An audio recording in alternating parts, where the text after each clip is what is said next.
গম খাইলে ছাও ভালো গম ভুট্টা ভুট্টা দিয়ে বেশি দিয়ে খাতে হয়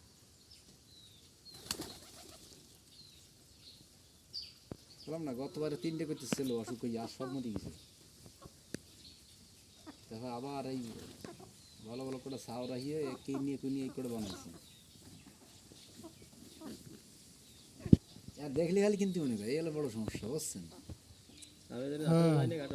কালকে বাজার করতে টাকা নাই মানে বাজার করা টাকা নিয়ে গেছে সেন্টারটা কিনে নিয়েছে ওই 200 টাকা দিয়ে 180 টাকা দিয়ে কবুতর হ্যাঁ জামা এই যে ভুট্টো করে কাটি ভুট্টো তো আছে এদিকে এক বস্তা আনছি ভুট্টা টিং 1280 টাকা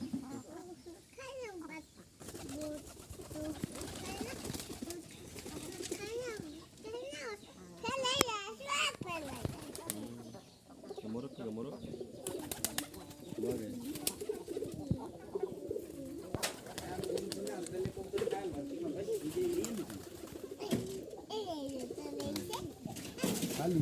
খাই তো খাবে না ভীম খা প্রথম ওই যে খাবে না হ্যাঁ প্রথম